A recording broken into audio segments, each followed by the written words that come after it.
pessoal, tudo bom? Como vão vocês? Eu sou a Advalfeu, bem-vindo ao Livros com Bolo. E hoje, que você achava que ia ter um novo livro, na verdade você vai ter um Vivendo e Escrevendo. E o Vivendo e Escrevendo de hoje é porque eu gostaria de falar sobre a experiência que foi ler Limiar para você. Foi a primeira vez que eu fiz isso, inclusive eu não encontrei, antes de começar o canal, eu estava procurando referências, outras pessoas que fizessem a mesma coisa. E eu não encontrei. Se você conhece alguém que faça a mesma coisa, que é ler os seus próprios livros, ou ler outros livros, também não precisa ser os meus, né? Os seus próprios livros. Mas se você conhece algum canal que faça isso, você, por favor, coloca o link aí que eu vou adorar visitar.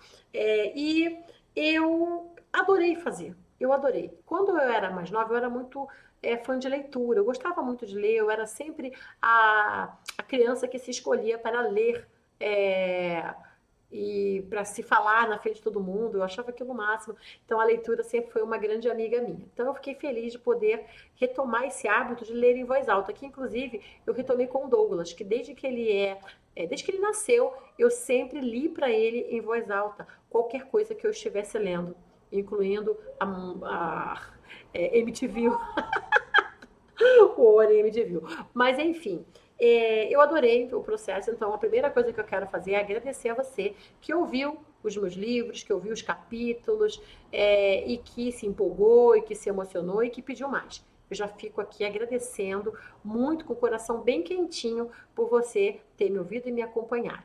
E no próximo vídeo a gente já vai começar, na próxima semana, já vai começar com o próximo livro. Mas eu queria falar uma coisa, uns detalhezinhos, tá? Sobre o primeiro Limiar.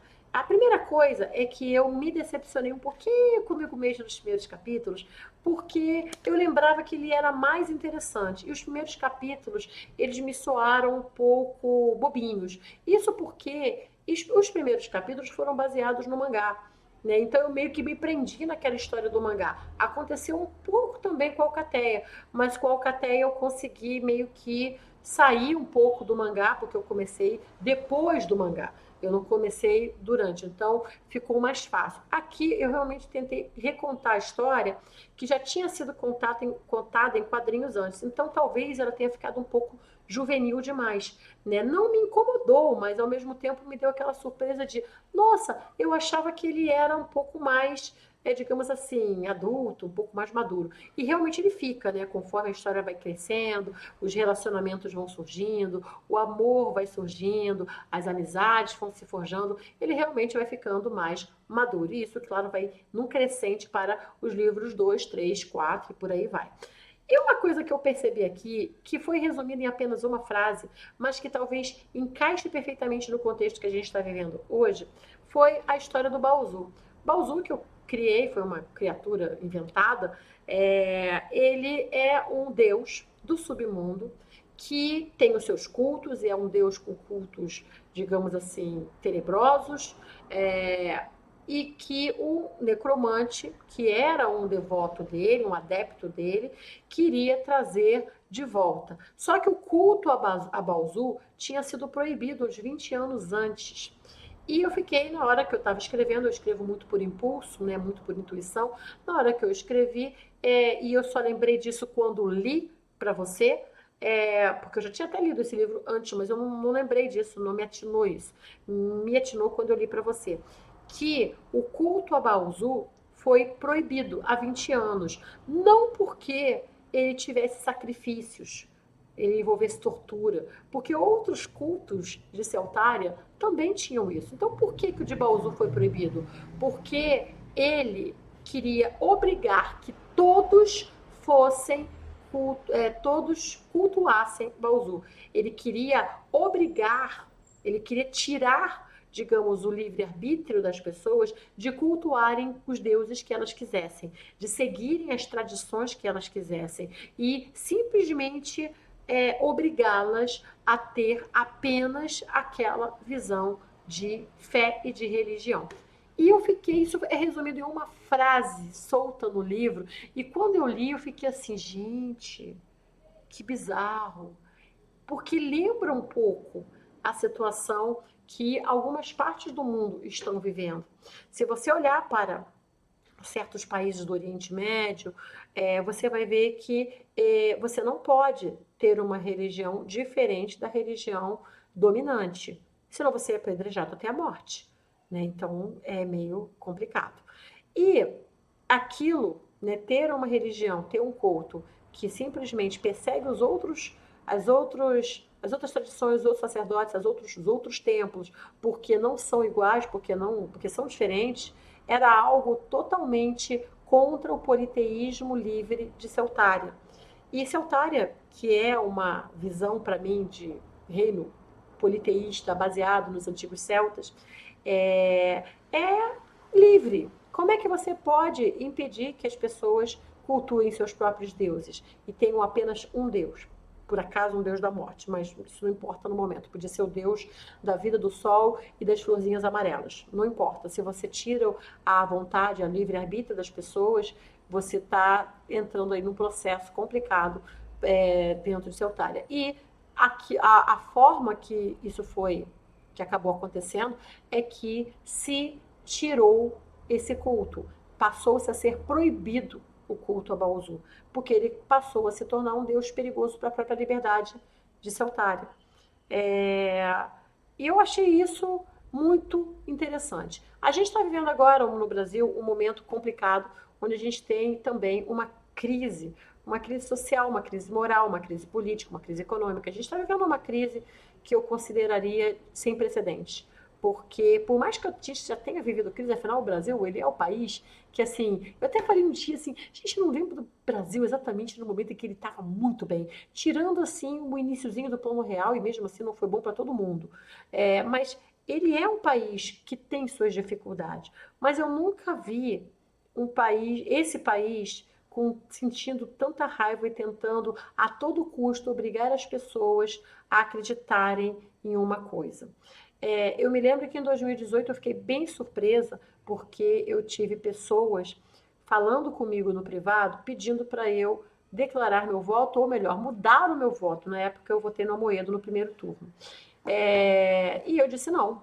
E essas pessoas me bloquearam, né? E eu fiquei assim, ué, então eu não posso votar em quem eu quero?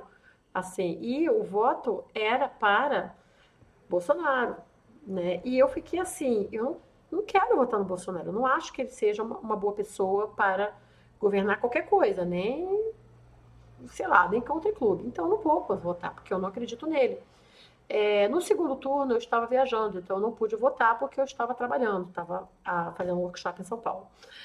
Neste exato momento que eu estou lançando esse vídeo, né? Esse vídeo é sexta-feira antes das eleições. Eu estou, assim, surpresa, porque existem pessoas... isso já é uma coisa de anos, né? Que tá simplesmente aumentando.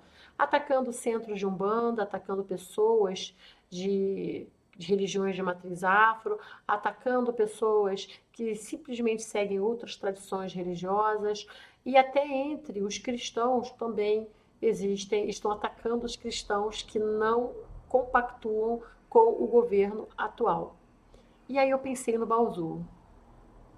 E fiquei muito preocupada. Eu acredito que nenhuma pessoa deva ser privada da sua forma de reverenciar a divindade. E que todo mundo deve aceitar isso. Eu sempre aceitei. Por que as pessoas não podem aceitar? Então, se por acaso alguém tentar te impedir de viver a tua espiritualidade do jeito que você acha correta, eu vou te pedir que não permita. Tá? Porque, diferente de Celtária, eu acho difícil que o Brasil proíba um culto que tente se sobrepor aos outros. Mas você pode fazer isso. Você tem o livre-arbítrio. Você pode ter a sua forma de cultuar a divindade. E a divindade pode ser a divindade que você quiser. Pode ser Jesus, pode ser Nossa Senhora Aparecida, pode ser Maria, pode ser Deus, pode ser a deusa. Não importa. O que importa é que você se sinta completo ao cultuar a sua espiritualidade. E que ninguém impeça você de fazer isso. Porque, bem ou mal, a parte espiritual é uma coisa importante para a Celtária. Eu acredito que ela seja importante para o Brasil também. Eu só queria comentar isso porque foi uma das coisas que meio que me veio à tona. né? Além, é claro, de agradecer a você que pôde ver este livro e também entender que muitas coisas que vão para esses livros, todos os meus livros, elas fazem parte da minha experiência de vida.